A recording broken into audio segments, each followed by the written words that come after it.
guys, and welcome back to That POTS Girls podcast. If you're new here, I am Shanna Loren. I am a certified life coach, and I specialize with young adults, teenagers, and individuals with chronic illness. And I am so happy that you found this space. So grab your blanket, grab like a tea or a drink that you like, and get cozy, because we're going to dive a little bit deeper into healing. And if you've been here for a bit or followed me for a bit, thank you for being here and continuing with me. Today's episode is about something that I wish that I learned a lot earlier on when I discovered that I had a POTS diagnosis. We're talking about triggers. Not in a scary way, not in a restrictive way, but in a way that makes you feel more in control of your body again. Because one of the hardest parts with POTS is feeling like your symptoms are random and completely all over the place. One day you feel completely fine, and the next you feel like you've been hit by a truck. All at the same time you're thinking, what did I do wrong? So today we're going to break that down. We're going to be talking about a few different things. The most common POTS triggers, why triggers happen in the first place, how to start identifying your personal triggers, and how to start feeling like you're supporting your body and working with your body rather than fighting against it. So part one, what are triggers? So first, let's simplify it.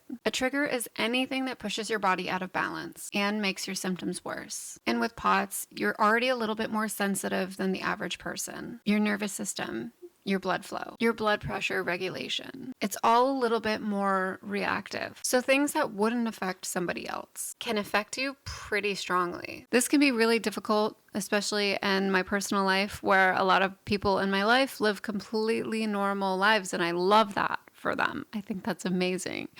But it's hard being someone with POTS who has extreme sensitivities, where I can't do normal things at a normal pace that they can. I can't wake up at a normal time that they can without feeling terrible.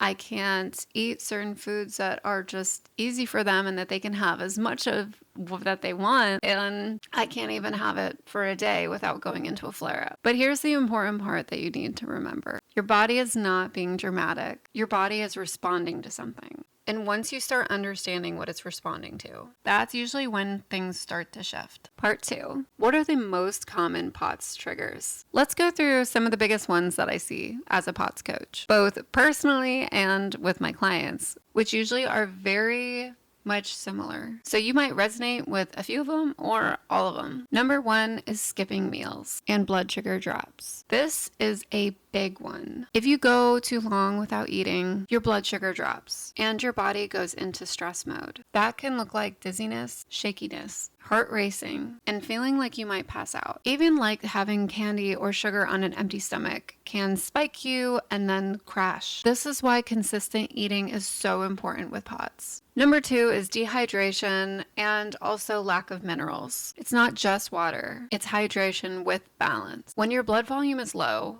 your heart has to work harder to circulate the blood, which can increase symptoms. Number three is overexertion. This one is tricky because it doesn't always hit right away. You might feel okay in the moment, but later that day or the next day, you crash. That's because your body pushed past what it normally can handle. Number four is stress, physical or emotional. And this is a big one that a lot of people underestimate. Stress isn't just mental. It's being overwhelmed, it's lack of sleep, emotional situations, or even pushing yourself too hard physically. Your nervous system gets dysregulated and your symptoms follow. Number five, which will come to no shock, is heat. Hot showers, hot weather, or being outside too long in the sun. Heat causes your blood vessels to dilate, which can make blood pooling worse. Now, this is not me telling you not to go out in the sun, because vitamin D is really important. And I do think it's important to make sure that you're getting outside enough. I would honestly go crazy if I didn't go outside. I live in Florida. I love being out. So a lot of it's symptom management and making sure that I feel good so I can enjoy being outside. Number six is hormonal change. This is also why more women have POTS than men. This can show up around your hormone cycle, during ovulation, or even with general hormone imbalances. A lot of women start to notice that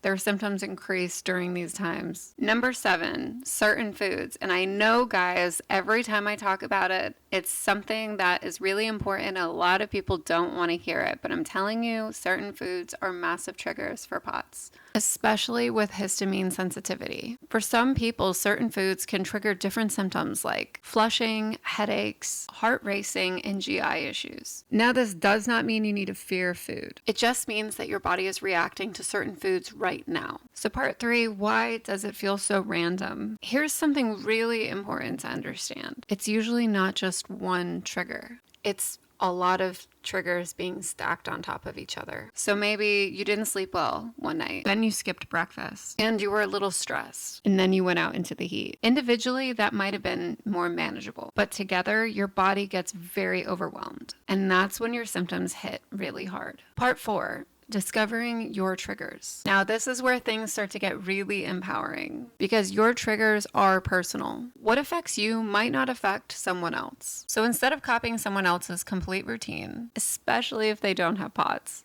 we want to understand your body. So step 1 is starting to notice patterns. Ask yourself, when do I feel my worst? What did my day look like before that? Did I eat? Did I sleep? Hydrate? And what were my stress levels like? You don't need to overcomplicate it. Just start becoming aware. Step 2 is to start tracking simply, not perfectly. You don't need a crazy journal. Even just noting meals, symptoms, and energy levels. Over time, the pattern starts to show. Step 3 is look for repeats. One bad day doesn't mean that something is a trigger, but if you notice, every time I skip meals, I feel awful. Every time I overdo it, I crash the next day. Every time I eat the certain food, I feel terrible. That's information directly from your body, and that's called awareness. So that brings me into part 5, working with your body. This is where I want to shift your mindset a little bit. This isn't about avoiding everything. Definitely is not about living in fear, because I do not want that for any of you. This is about learning your body's rhythm and where it wants to be. Some days you'll be able to do more, and then other days your body is going to need more support, and that's okay. So instead of asking, why is my body doing this to me? Start asking, what is my body trying to tell me? Because your body is trying to communicate with you, not working against you. So part 6 is you're not stuck here. If you're listening to this and you're thinking, wow, I have so many triggers, I want you to take a deep breath. This is not about perfection. This is about progress. Every time that you eat consistently, support your body, and recognize a pattern, you are moving forward. And over time, your body becomes more stable, more predictable, more supported. I had it where a few years ago, I was in one of the worst POTS flares up in my life. I didn't have any help or any guidance on how to handle it. And the thing that I started to learn was my triggers. It was one of the first things I started to focus on was, okay, what is my body telling me that it doesn't want? What is it saying that it struggles with? And I started writing them down and creating a checklist of things that made it better and things that made it worse. And I focused a lot on my diet. I focused a lot on my stress levels. This added into creating boundaries with certain people in my life, things that added stress into my life. Finding a healthy relationship with myself, my family, my work, and being able to focus a lot on resetting. I learned how to do meditation. I built my relationship with God. I focused on growing my faith. And I had a lot of different strategies of how I was going to handle it piece by piece. I didn't overwhelm myself because I knew that I would struggle keeping it consistent. So I focused one bit at a time, and doing that created a pattern. It takes 30 days of consistency for you to start to build a new rhythm and a new pattern. So it's important to prioritize the slow consistencies to build up over time to see progress within a month to 2 months to a year. So I ask you as your homework to start one progress today, and whether that is tracking your triggers. So if this episode helped you even a little bit, I would love for you to share it or send it to someone who's also navigating POTS. And if you're wanting more guidance on this, my 30-day POTS reset is a step-by-step plan that helps you go through this, helping you identify your triggers, build consistent habits, and start feeling more in control of your body again. The link for this will be in the description or in my bio on social media. And if you do the 30 days, please let me know how you're handling it. I want to know what's shifting for you, what you're noticing, and how you're feeling along the way. You're not meant to figure this out alone. And that was something that I really wish that I had when I started to